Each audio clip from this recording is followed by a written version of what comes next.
বন্ধুত্ব একটা অদ্ভুত সম্পর্ক। এটা রক্তের সম্পর্ক না। তবুও জীবনের সবথেকে গুরুত্বপূর্ণ সম্পর্ক হয়ে দাঁড়ায়।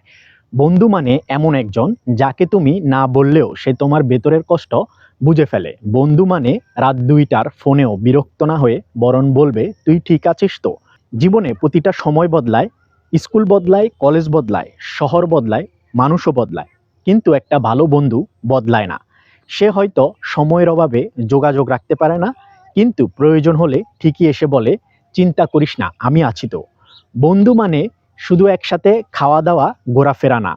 বন্ধু মানে এমন একজন যে তোমার মুখ দেখেই বুঝে ফেলবে তোমার ভেতরে কি চলছে।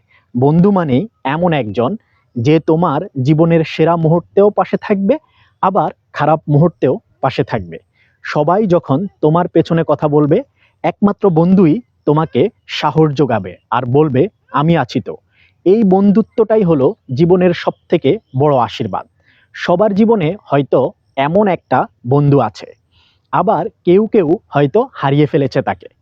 যদি থেকে থাকে, তাকে একবার বলো, "ধন্যবাদ বন্ধু সবসময় পাশে থাকার জন্য।" আর যদি হারিয়ে ফেলো, তাহলে সময় থাকতে খুঁজে নিও তাকে।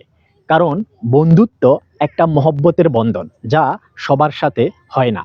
আবার একবার হারিয়ে গেলে স্মৃতি ছাড়া আর কিছুই পড়ে থাকে না। বন্ধুত্ব রক্তের না হলেও ভালোবাসার সবচেয়ে গভীর সম্পর্ক। ভালো বন্ধুকে কখনো ভুলে যেও না। কারণ টাকার থেকেও বড় সম্পদ একটা সত্যিকারের বন্ধু।